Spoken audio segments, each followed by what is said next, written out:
Bonjour Vinciane Després. Bonjour. Vous avez publié Habiter en oiseau aux éditions Actes Sud sur le territoire, sur le thème incroyable du territoire. Et évidemment, on parle de chant quand même, puisqu'on est sur les oiseaux. C'est extraordinaire quand même ce qu'on découvre sur les chants. Et notamment ce partage du temps de parole, c'est ce que vous citez comme sur des groupes d'oiseaux, des chorales d'oiseaux, si on peut dire comme ça, de la même espèce ou même d'espèces différentes. C'est incroyable. Alors, ce partage du temps de parole, c'est Bernie Krause qui a attiré notre attention là-dessus. Bernie Krause, qui fait un travail remarquable. Remarquable, qui est un bioacousticien, qui enregistre des paysages sonores. Alors lui, c'est pas seulement les oiseaux. Pourquoi? Parce que ce qui l'intéresse, c'est comment des êtres de très différentes espèces et même de différents règnes vont, et c'est moi qui utilise ce terme-là, composer ensemble. Et composer, c'est un double sens du terme. Il y a le terme de composition qu'on trouve en musique, mais le terme de composer, ça veut dire aussi former un assemblage social. Même si on ne fait pas une société, on peut former des assemblages sociaux sans former société. Et il va ainsi observer que les individus, par exemple, si vous avez des grenouilles, des insectes, des oiseaux, vous avez du vent, vous avez, enfin bref, vous avez quantité de choses qui, d'une certaine manière, forment un paysage mélodique, pour parler comme Deleuze et Guattari, que les animaux vont respecter le temps de parole des autres par rapport à ceux qui utilisent la même fréquence sonore que les leurs. Donc vous aurez les grenouilles, les insectes, les oiseaux, c'est un autre bande sonore, certains oiseaux, d'autres ce sera plus haut, d'autres ce sera plus bas. Et vous constatez qu'ils évitent les recouvrements qui parasiteraient la possibilité des chants ou des appels. Appelons ça des chants, je pense que ceci ressemble trop à des chants. Et donc ça, Bernie Krause va parler donc du fait que, d'une certaine manière, un paysage sonore manifeste en quelque sorte sa pleine santé par le fait qu'il n'y ait pas de cacophonie, par le fait qu'il y ait, et on va reprendre encore un terme musical, c'est ça qui est très joli dans cette histoire, par le fait qu'il y ait accord, et de nouveau, on a un terme social et un terme musical. Alors chez les oiseaux, comment ça se passe?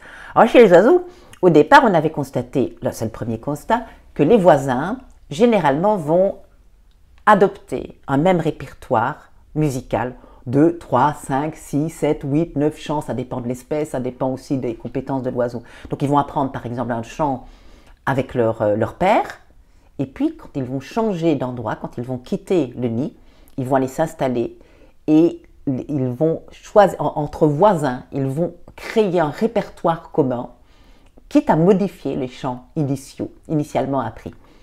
Et puis on se disait, ça c'est déjà formidable, quoi. Ça demande déjà non seulement des compétences cognitives, mais quel accord social. Ça veut dire on se reconnaît, on sait qui s'adresse à qui, bref.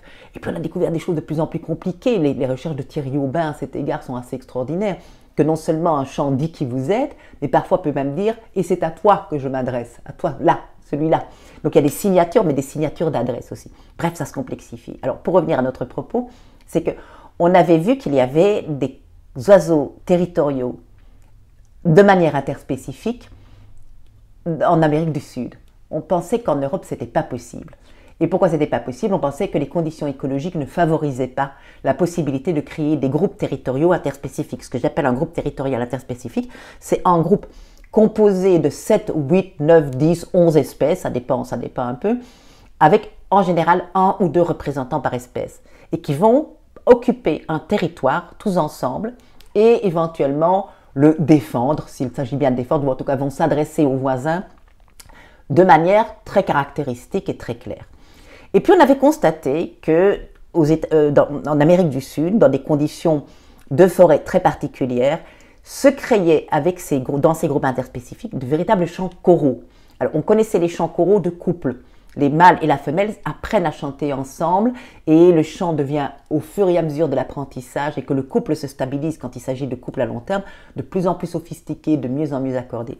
Et on avait constaté qu'il y avait des chants choraux avec plusieurs espèces. C'était déjà surprenant, mais on pensait qu'en Europe, les conditions écologiques ne permettent même pas les groupes interspécifiques. Ce sont ce qu'on appelle des bandes anonymes. Et les bandes anonymes, ça veut dire c'est des oiseaux qui peuvent à la rigueur voler ensemble, faire des choses ensemble, mais sans avoir d'attachement réel à l'idée même d'attachement réel les uns par rapport aux autres et à former un groupe vraiment stable où les individus se reconnaîtraient. Et puis, on a découvert récemment, les bioacousticiens, notamment, alors je parle de ceux-là, mais je suis sûre qu'il y a d'autres recherches qui vont dans le même sens, de bioacousticiens ont découvert que dans la forêt du Latium, près de Rome, en Italie, il y avait des chants choraux mais, qui conduisaient pas moins de 7 espèces, depuis le rouge-gorge jusqu'à, je ne sais plus, il y a des mésanges, enfin bref, à chanter ensemble au lever du jour et au coucher du soleil.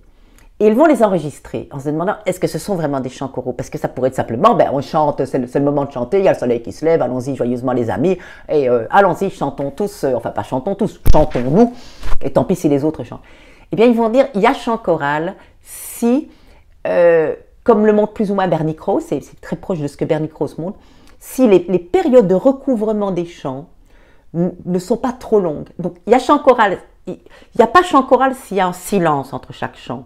Pourquoi? Parce que ce n'est pas alors un chant choral, c'est chacun qui dit bon, ben, bon ça va, d'accord, c'est à toi maintenant, on a fait ce qu'on devait faire, puis on va attendre que tu aies fini pour pouvoir chanter pour ne pas être parasité par ton chant. Donc c'est un échange de bons procédés. Donc s'il y a un temps de latence entre deux chants, ce n'est pas vraiment un chant choral, on pense. S'il y a un total recouvrement, ce n'est pas un chant choral, c'est des oiseaux qui essayent de rivaliser, parasiter. Voilà, c'est de la cacophonie et puis qui rivalisent pour essayer d'occuper tout l'espace sonore.